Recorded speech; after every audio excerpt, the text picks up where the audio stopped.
Je suis avec Déborah Benassouli. Déborah, bonjour. Bonjour Cathy, Merci de te retrouver. Merci à toi de m'avoir invitée. C'est la première question que je pose à tous les artistes. Mhm. Pourquoi avoir accepté ?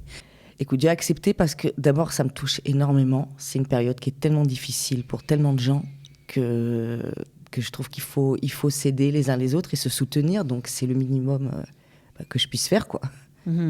Alors, c'est vrai que tout le monde n'est pas vraiment conscient des difficultés. Alors, je profite que tu sois artiste pour en parler. Ça a été une période très difficile, et financièrement, parce que les artistes, pour eux, tout s'est arrêté, et physiquement et psychologiquement. C'est très compliqué, quoi. Ouais, je pense que c'est une période, bien sûr, financièrement, parce que bon, voilà, et pas que pour les artistes, tous les Pour indépendants, tous les gens qui ont des... Les restaurateurs. C'est terrible. Et ce qui est très dur pour les artistes, c'est vrai que nous, voilà, on vit d'une passion qui nous anime tout le temps. Donc c'est vrai que quand on peut plus trop s'exprimer, bien qu'on a trouvé d'autres moyens de s'exprimer via les réseaux sociaux et tout ça. Donc on fait beaucoup de choses et puis ça permet aussi le temps de... On peut pas être tout le temps être sur scène, il faut créer. Donc il faut un temps aussi où on n'est pas sur scène et où on crée. Donc c'est un temps qui a été aussi très positif, mais c'est vrai que moralement, c'est pas évident. C'est pas évident parce que c'est vrai qu'on nous dit, voilà, les théâtres réouvrent, les théâtres referment. Et quand ils réouvrent, voilà, c'est comme un sportif qui n'a pas couru pendant 6 mois. Donc, c'est-à-dire que des fois, moi, je sais que demain, on me dirait, voilà, il y a un concert. Je dirais, oula, attention, là, je suis peut-être pas si prête que ça. Ou c'est se remettre dans le truc. Donc, c'est pas évident. C'est tout le côté... Voilà, psycho, je dirais, qui est pour moi, en tout cas, assez difficile à gérer. Oui. Donc, je comprends tous ceux qui bien sont... sûr, Véoder, je le comprends. Déprimés, il y a beaucoup de choses. Mais aujourd'hui, on a voulu quand même donner un peu d'espoir. C'est pour ça que tout à l'heure, tu vas chanter du jazz, parce que c'est ce qui t'anime. Mais c'est vrai que, Déborah, on te connaît, pour ceux qui t'ont déjà vu performer sur scène. On se rappelle du très beau spectacle de Barbara que tu as fait. Mais tu as fait tellement de choses que c'est difficile de te rentrer dans une case. C'est pas ce que je veux, d'ailleurs. C'est quoi ce que tu préfères chanter ? Tu chantes depuis longtemps, il faut bien le dire aussi. Écoute, ce que je préfère chanter, j'ai pas vraiment en fait. Moi, si j'ai un beau texte, une belle mélodie et aussi si je peux... Et pas forcément un texte, il y a juste une magnifique musique où je peux faire des vocalises dessus et improviser. Voilà, il faut que ça me parle, il faut que ça me... C'est vrai que j'ai une approche moi, je viens du théâtre à la base, donc j'étais comédienne et tout ça. Et c'est vrai que j'ai une approche assez théâtrale de la musique. Donc j'adore tout ce qui est cabaret, par exemple Kurt Weill, j'adore toutes les choses un peu barrées, un peu avec des textes. Donc, et même dans l'improvisation, donc voilà, tout ce qui est un peu fou, théâtral. Et c'est vrai que les gens qui me connaissent, peut-être qu'ils diront, elle est pas si folle que ça, parce que c'est vrai que bon.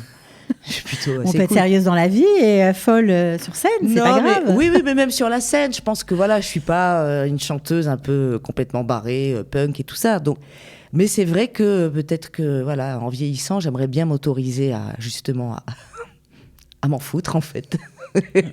À oser encore plus. Et à oser, bien sûr, à oser. Alors, tu es francophone, on l'entend, bien sûr. Tu vis en Israël quand même depuis très longtemps. Ça fait combien de temps que tu es là ? Écoute, j'ai fait mon allié en 96 et puis je suis rentrée 12 ans entre-temps à Paris. Donc on va dire ça fait vraiment 8 ans que je suis revenue en Israël. 12 ans pour faire carrière ? Pour essayer 12 ans parce que je n'avais pas fini mon histoire avec Paris et que j'avais besoin de rentrer en France. J'étais comédienne et jouer en hébreu, ça devenait galère. Compliqué. Et puis voilà, j'avais besoin de faire ce chemin de... Voilà, et quand je suis revenue en Israël, quand j'ai pris cette décision, ça a été vraiment... j'ai senti que ça y est, il fallait que je revienne, que mes racines, elles étaient là. Et que voilà, que je suis très heureuse d'être ici, que c'est un pays qui est magnifique, qui est riche de plein de choses. Et voilà, et je pense que pour les gens qui traversent une période difficile, pour avoir eu aussi des moments pas simples, ça paraît idiot de dire ça à des gens qui vont vraiment mal et qui passent une période très dure en ce moment, mais c'est vrai que c'est un pays en même temps qui, quand on croit beaucoup en lui, à un moment donné, il donne une récompense, et une belle récompense. Donc je pense qu'il faut pas lâcher, c'est très dur, je sais, Je suis pas non plus dans une période mais facile. C'est important de le dire. C'est aussi, on a besoin parfois d'entendre des paroles qui réconfortent, de tendre la main. C'est ce qu'on fait avec la Tzedaka. Mais l'argent, c'est bien, mais il y a aussi le fait de savoir qu'on n'est pas seul, qu'il y a plein de gens qui traversent des périodes compliquées. Alors, on parlait de musique. Tu vis aujourd'hui à Tel Aviv. Tel Aviv, une ville que tu adores, évidemment. Ah, j'adore, ouais. Qui donne beaucoup d'énergie, paraît-il, aux artistes. Ouais. Voilà, et j'aimerais savoir qui t'a influencé sur la scène israélienne. Est-ce que tu écoutes de la musique en hébreu ? Oui, bien sûr, j'adore. Écoute, tous les grands chanteurs israéliens aussi m'ont influencé, que ce soit dans leur interprétation, dans leurs textes, par exemple Mati Caspi, Arik Einstein, Yehudit Ravitz, une chanteuse que j'adore et j'ai eu la chance de prendre des cours avec elle, qui est une femme extraordinaire, aussi bien sur le plan humain que sur le plan artistique. C'est Victoria Hana, qui est une chanteuse extraordinaire. Génial. Extraordinaire, vraiment. Voilà, je l'aime profondément. Et donc voilà, c'est vraiment une personne qui m'a beaucoup donné confiance en moi quand j'ai pris des cours avec elle et qui m'inspire aussi dans sa démarche artistique, son rapport à la langue, au texte. Ça a été vraiment, cette rencontre avec elle a été c'est important, très important. Quand on vient d'une autre culture. Oui.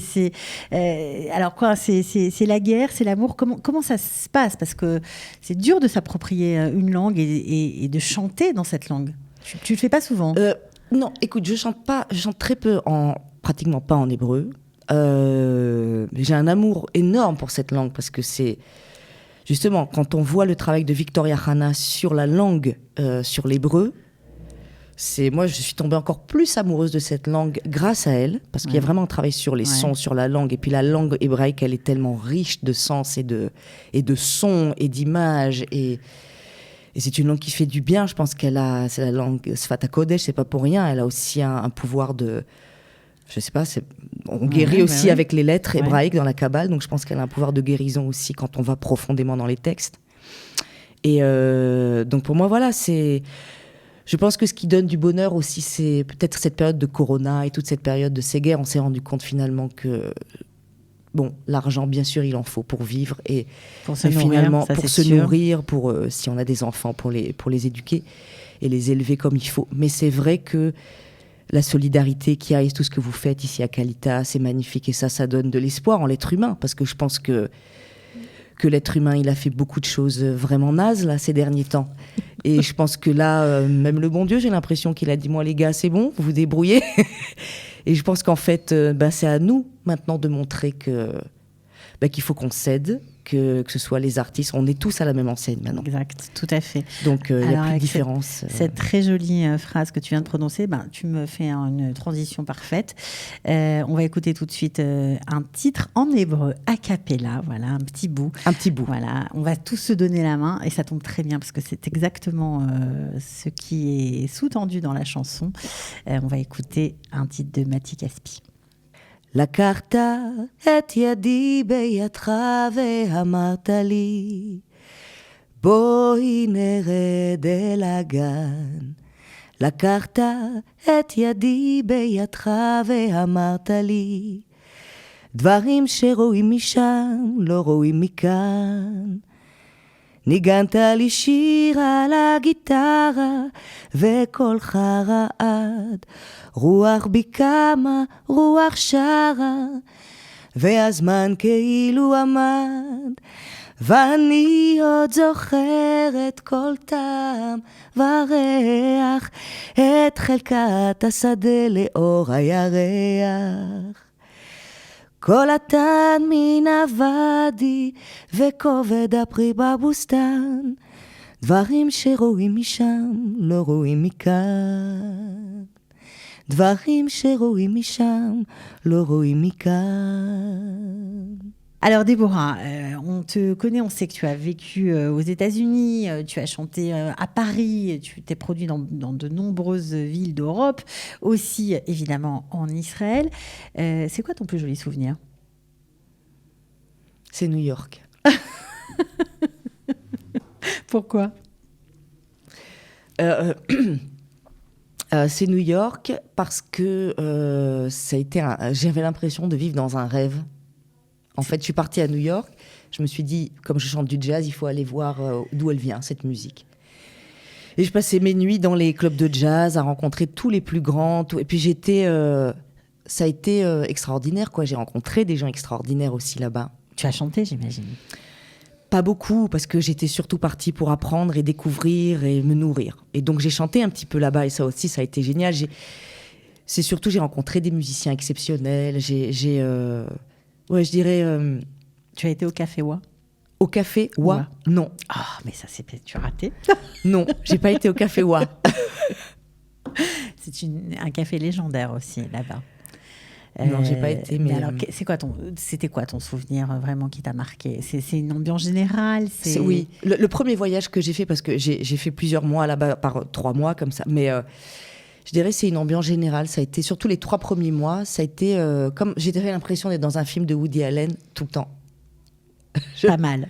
Voilà, j'avais l'impression, je me levais le matin jusqu'au soir, je me baladais dans Central Park. Et je dirais, ça a été un voyage extraordinaire musical au niveau de la musique, parce que j'ai passé ma vie dans la musique et j'ai pris des cours aussi avec des gens extraordinaires, avec des maîtres. Vraiment, j'ai pris vraiment avec par exemple Bob Mover, qui est saxophoniste de jazz, qui est un immense musicien avec qui j'ai pris des cours d'harmonie là-bas.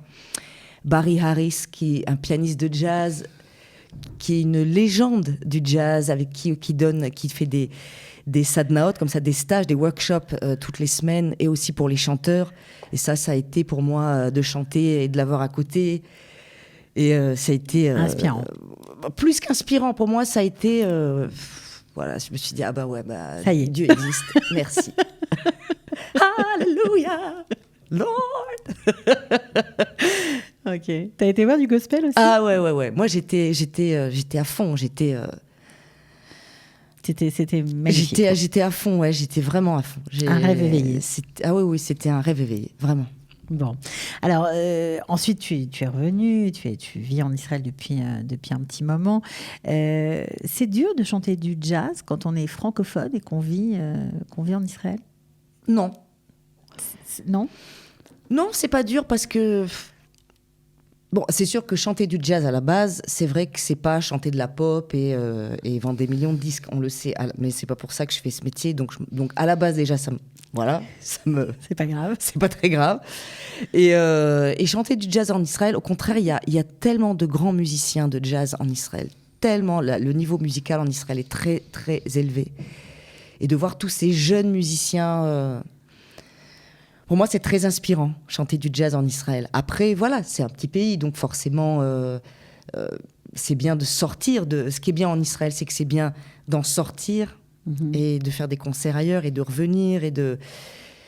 Alors, voilà. Tu as eu, il y a quelques temps, il n'y a pas très longtemps, un prix où tu as concouru pour un concours pour du blues, je crois. Pour du blues. Voilà, c'était quoi exactement? Tu peux nous expliquer? C'était donc comment il s'appelle, je me rappelle plus, la Société du blues israélienne, qui a fait, donc on a fait un concours. Donc dans chaque pays du monde, il y avait des concours. Chaque société du blues faisait un concours, et le but, c'est les gagnants après partent à Memphis pour le big festival de blues. Et donc il y a 2 catégories. Il y a la catégorie duo solo et la catégorie groupe. Donc moi, j'ai gagné avec mon pianiste dans la catégorie duo. Et on est parti après à Memphis. Et là, ça a été pareil. Donc, tu me disais, un des plus grands souvenirs, c'est aussi Memphis. Ouais, ça devait être génial. C'était extraordinaire. D'abord parce que, pareil, tu vas aux racines de cette musique qui est pour moi une des plus grandes musiques et une musique qui me nourrit constamment, qui est la base pour moi. Et j'ai rencontré... Et aussi, pareil, c'est des rencontres.